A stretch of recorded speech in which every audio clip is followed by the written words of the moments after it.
You guys have weekly meetings where there's an agenda and you approve items. Why do you guys have these meetings, and why do you approve the same thing multiple times?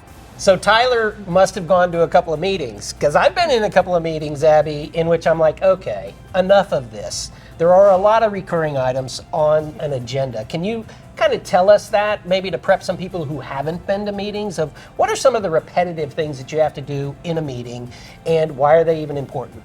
So I think one of the most repetitive items is going to be your purchase orders. Now there's two different purchase orders. There are blankets and there are regular. So a blanket purchase order is going to be a set amount that you can encumber. However, you can use multiple invoicing for it. Okay.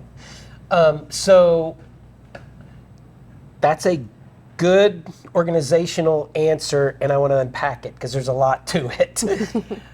So there's one purchase order for the county that you're approving, and everybody gets to use it? No, so it's broken down by department or Okay. entity. So what a lot of people don't realize is that there are purchase orders for your rural fire departments. Your schools must come to you and request money that they use off of the sales tax. You have blanket purchase orders for senior citizen centers. Each district barn will request them. Okay, so for example, the county treasurer, do they have purchase orders? Yes. Does you said fire departments, I didn't even think about that, but like all of the rural fire departments in the county have to answer for the money they spend to you guys? Absolutely. If it is purchased with sales tax money, they must be held accountable. Okay, so then when you say a blanket purchase order, that would mean you're setting them a budget? Or Correct. does that mean they can go spend, I want this truck, or whatever? No, sir. They have to stay under the approved amount. Okay, and how would, as a taxpayer, how would I find out or know what that amount is that everybody gets to spend every month? Well, it's general knowledge information, and if you are a taxpayer, you can request to see that document at any time. And how would you do that? How would you request a document from the county?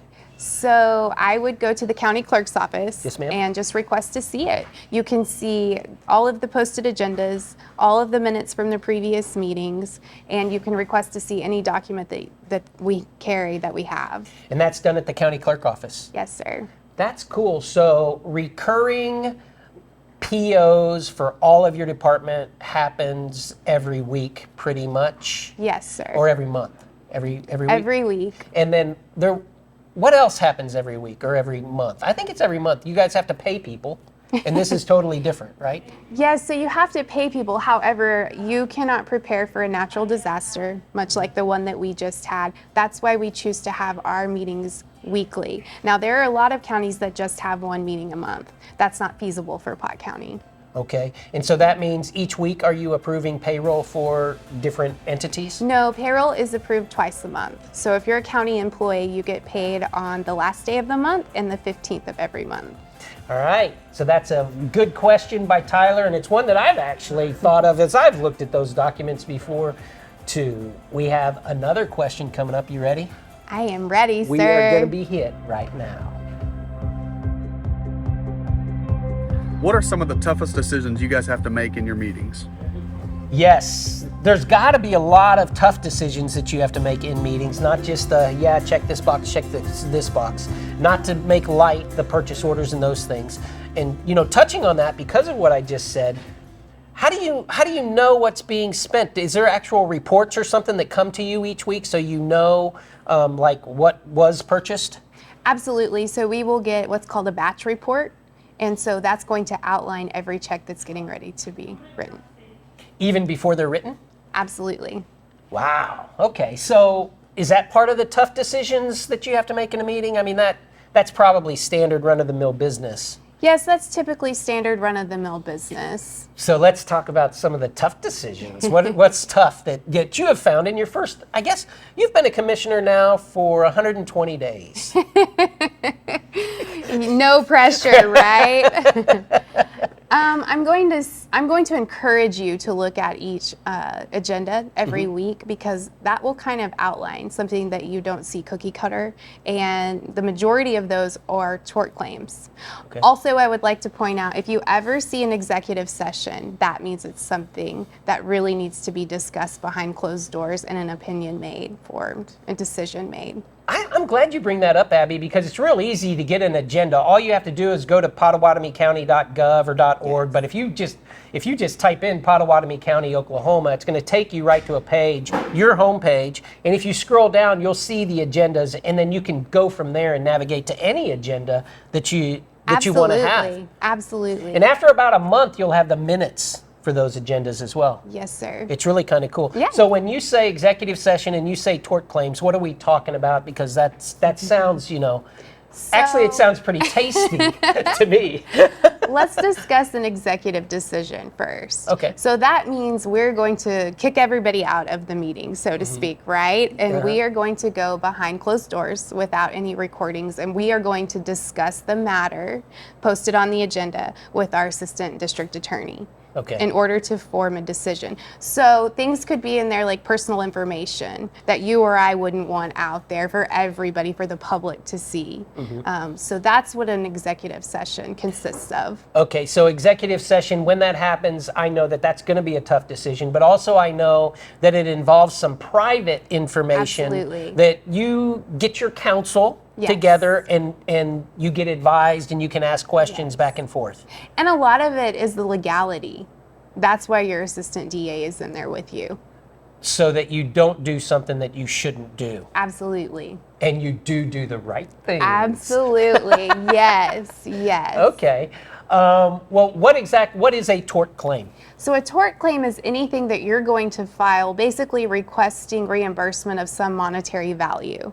Okay. Yes, so we have a lot of aggregate roads, which are dirt roads here in Oklahoma. And as you well know, if you've ever traveled them, rocks can fly, they can bust out windows, they can hurt your tires. And so if you come to me and say, hey, look, this was an abnormal pothole in the road and it ruined my tire, my front tire, is there any way you could reimburse that for me?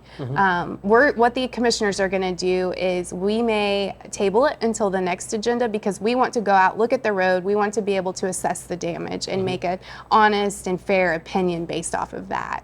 Okay. And is that something that, let's say I was out and that happened to me, do I need to come to a meeting to do that, or can I do that with you guys? You want off the to meeting? request the tort claim form from the county clerk, Okay. and then we require you to go get 3 bids. Okay. We want to make sure that you've done your part to protect the county's money. Understood. Yes. Yeah, that could be kind of tough. Absolutely. Couldn't It is tough, because you want to make sure that people are coming to you with a fair case. Right. But also you want to treat them fairly as well. Absolutely. Absolutely. Yes. Keeping you honest, Commissioner. Hey, that's our job, and we love it. We absolutely love to get to do our job. Well, it's amazing that you guys are in charge of every single penny that goes out from the county. You're kind of like the watchers of our money. Yes. We are to be good stewards of your money, of my money, of everyone's money who lives in this county or shops in this county. Yeah. Yeah. That's good. Yeah. We've got another question coming up from the owner of the Surf Bar, Tyler Hubert. And again, we give him props and thanks for the great food that we find, healthy food. Absolutely. That we find here each and every week. Yes, he is a rock star. This place is amazing. Yes. Thank you. Why are there so many leaders in the county government, and what are the benefits from having a county government structure? That's kind of confusing, but it's kind of confusing when I hear from you commissioners all the time that there's a lot of bosses, in the sense of you're not in charge of anybody, like the sheriff, the treasurer, the election board, all of these people that are in the meetings with you. What's the benefit of that, in the sense of it kind of looks like a lot of chiefs in the room, and I would say too many chiefs in my house a lot. Right.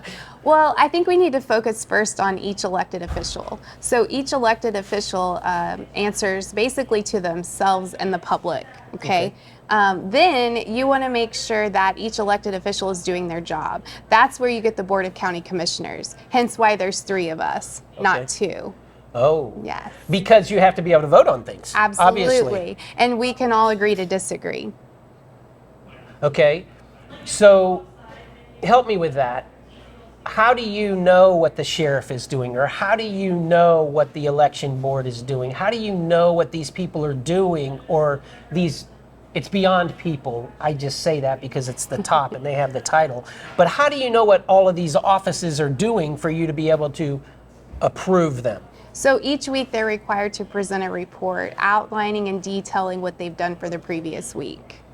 Is that the report that they stand up and give in the Yes. meeting? Yes, sir. Okay. Yes. Do you guys get that written as well, or is it just... Absolutely. Yes. And hey, Abby, do you review that every week? Is that what you do? Actually, yes, we do. That's a major part of our job, and we do. And we actually enjoy it, you know? Mm-hmm. Yeah.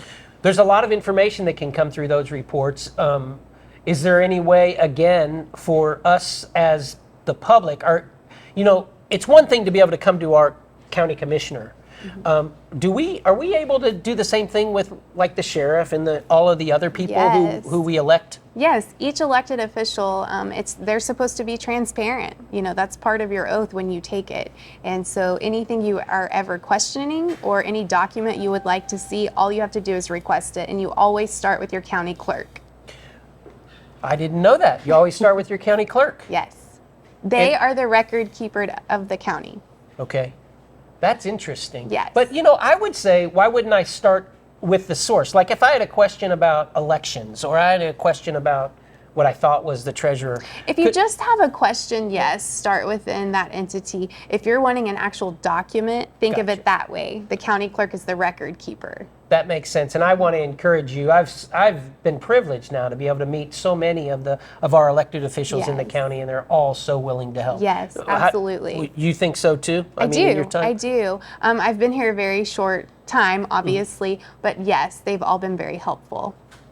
And that's what we want to do. We want to help with Commissioner Thompson, you to understand our county government a little bit better. That it's not a resident evil. It's actually something that is here to help all of us. Absolutely. Absolutely. Yeah. Any questions that you ever have, any concerns, bring them to us. We would love to answer them. And we get the answers from the source rather than from the coffee cubicle, Yes. which is really important for all of us. Absolutely. Here locally, we can get things done right here locally, as been proven through the disaster, and I expect great things coming through. As always, at the Surf Bar, thank you, Abby, for spending some time with us. Thank you so much for having me. I love to do this with you. Thank you. It's a lot of fun, and we invite you down to the Surf Bar any Monday you'd like to show up. We just might be here. Thank you.